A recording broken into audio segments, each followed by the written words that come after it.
There is a wider variety of gold coins now than ever before for investment options or hedging options, depending on how you want to look at gold. Nonetheless, there's no shortage of 1 ounce gold coins and fractional coins of varying purities. The purities can be from 22 karat to 5/9 pure gold. But it all started with one coin. And in this video, we're going to explore the gold bullion coin that started it all. Let's explore.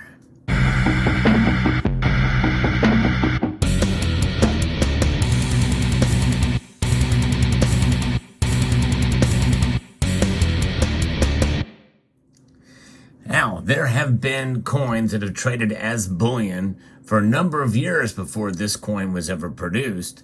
Most of those coins came in various different sizes, typically 0.23 ounces of gold, usually the sovereigns that you found so often in India and in the Commonwealth nations, but all of them stemming from the United Kingdom. Great Britain had the sovereign. The sovereign was very popular, a gold bullion coin. But also you have the LMU 20 francs that have been issued as well. Very, very popular and common for the nations represented on these coins. The Swiss francs, and you have French roosters, and the Belgium coins, and a lot of different nations partook. And there were other coins as well that were produced that were restrikes of classic designs. Coins in Mexico, Hungary, and other nations had them. And they were restrikes, essentially produced with dates on them, but they were produced as new coins with that restruck date on it. But it wasn't until 1967 that everything changed and a new standard was born. And I'm talking about the gold Krugerrand. That's right, most of you know about the gold Krugerrand. It's very popular and coin, and that is what started it all in the 1 ounce size. I'm going to be referencing an article here that talks about some of these interesting facts about gold Krugerrand's coins from Kiri Matos. And the Krugerrand, the South African Krugerrand gold coin, is, as you know, one of the most popular and widely traded gold coins. The Rand Refinery and the South African Mint collaborated on designing the Krugerrand, which was issued first back in 1967 as a 1 ounce gold coin, the first of its kind. It was a game changer for sure. On the coin's obverse side is the image of a South African president, Kruger. That's right, the South African. This is a Kruger there on the obverse here of the coin, President Kruger. And the reverse is a picture of the Springbok there, as you can see.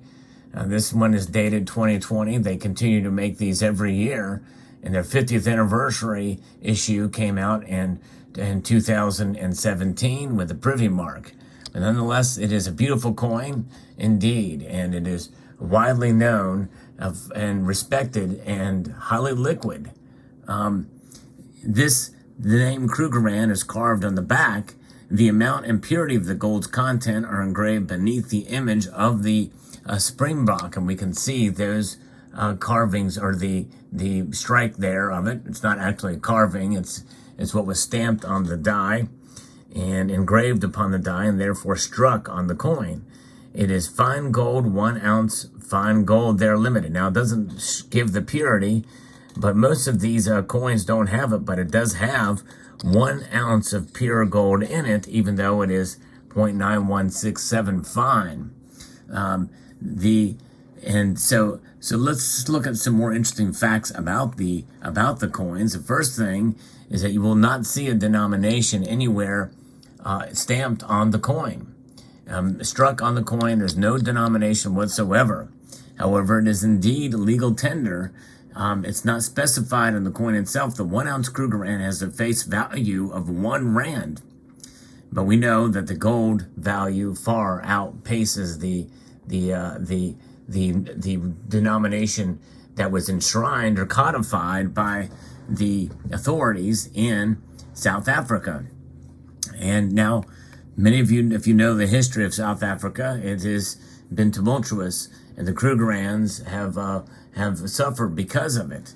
South Africa decided to mint its gold coin during intense political instability and unpredictability brought on by the Cold War, the Vietnam War, and on the wake of Richard Nixon's decision to essentially close the gold window in 1971. In addition, economic sanctions were imposed on South Africa during the 1970s and 80s due to its apartheid policies. Buying South African gold coins at that time would be interpreted as supporting the practice. Thus, some Western nations, like Great Britain, made the Krugerrand an illegal import. Since apartheid was abolished in 1994, the Krugerrand's production levels have constantly climbed and is currently one of the most prestigious gold coins in circulation. However, even now, there is some political instability in South Africa for myriad of different reasons. Some of it could be placed to the exact opposite of what happened with apartheid, with some of these farms, but that's a whole nother story, a whole different discussion there. But that is the landscape from which these gold coins were produced and continue to play a role. Now, the Krugerrand gold coin was designed essentially as a working man's coin. It is seen as a token for hardworking people in contrast to earlier gold coins, which have been produced just for the affluent. In fact, some of these other coins here may have traded higher, than the premiums. These old coins, even though they were restrikes, really couldn't tell. But these coins had a date, and they issued the first coin to be issued with a date series. In other words, 1967 coins were produced in 1967, 1968 were produced in 1968, and so on and so forth. And you can still find a lot of those older coins at your bullion dealers today, with backdated, like in the 70s and even 60s. I think it would be kind of neat to have a 1967 Krugerrand. Would be very nice to have the first year of issue. So in 2018 marked the production of the Krugerrand's other two metal versions. The popular Krugerrand coin now comes in silver bullion form, but it was a late bloomer. It wasn't until 2018 that it was produced as a bullion form. They did have a collector version in 2017 with a very high premium. The silver Krugerrand coin has been issued yearly since, and then a platinum-proof version was also released in 2018 to commemorate the coin's first 50 years of issuance. Compared to standard bullion coins, the proof coins have 60 extra edge serrations, so that's something different. The coin, like most bullion coins, does have a serrated edge or a reeded edge there, as we see. But yes, for the Krugerrands. And now, it did serve as a model for other U.S. bullion coins, or for other 1-ounce bullion coins, rather. The Krugerrand served, including the United States. The Krugerrand is thought to have been the very first gold bullion coin ever made, and it indeed is the first bullion coin 1-ounce size ever made. Other nations quickly followed suit after this coin's unmatched success made it the top choice for gold investors. Canada was the first to launch the 1-ounce maple leaf coin back in 1979. This is an example of a Canadian maple leaf, and that's one that was dated later, has other security features in it. Nonetheless, the United States, the United Kingdom, and Australia quickly followed, releasing their own bullion coins. This is a United States American Eagle, which had the same fineness. In other words, it's a 1 ounce of gold in it. This thing, I think, weighs 33 grams, much like the Krugerrand, and it is 0.91675 fine, and with a 1 ounce of pure gold in its inside of the coin. We also have the Australian Nugget, and they produced 4 9s pure gold coins, and the Royal Canadian Mint produced 3 9s fine gold coins, I think, until 1982, when they switched to 4 9s, higher purity. So yes, indeed. And then the Britannia was also followed in due course as well. Now, the name Krugerrand is essentially a mix of two words. The term combined the name of Paul Kruger, who was the president of South Africa, who was on the coin, and the rand. and which is the unit of measure of the denomination. So the Krugerrand, so only about 20 million ounces of the popular 1 ounce gold American Eagle coins have been made since they first minted in 1986. Around 90% of all gold bullion coins in circulation globally once consisted of South African Krugerrands. And when you look at the whole history up until 2018, the Krugerrand has 50 million ounces made. So yes, indeed. And so now, when you look at the actual specifications, it is actually 33.9 grams in weight, with each coin containing exactly 1 troy ounce of gold.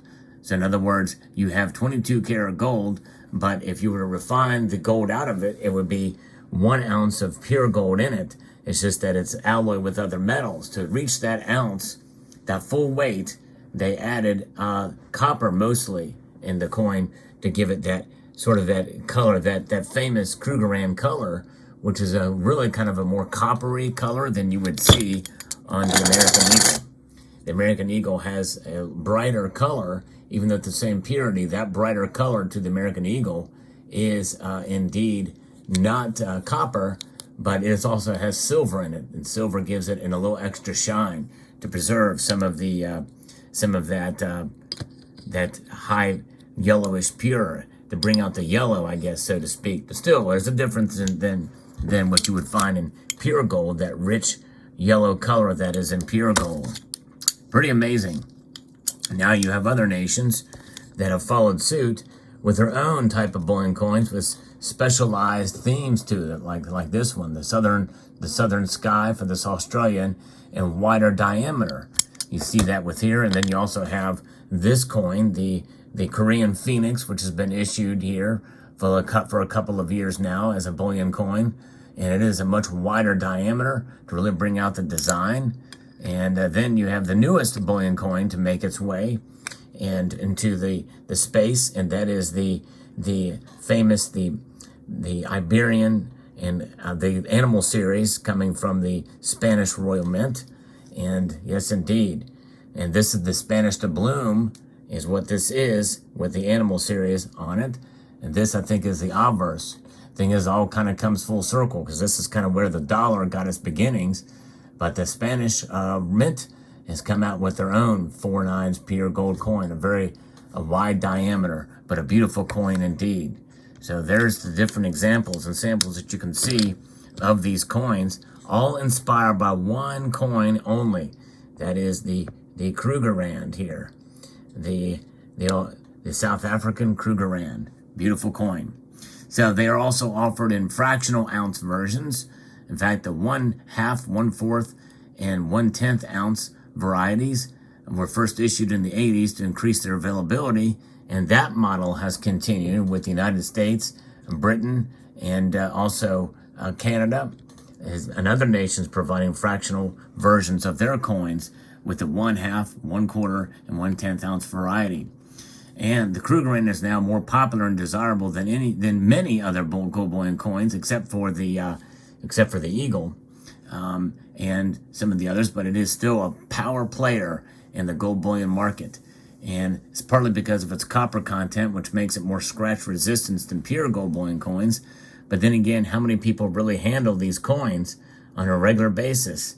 They're definitely not used for transactions, so these kind of purity of gold coins are not seen as much these days. That's why some of these newer coins, they're doing the pure gold coins.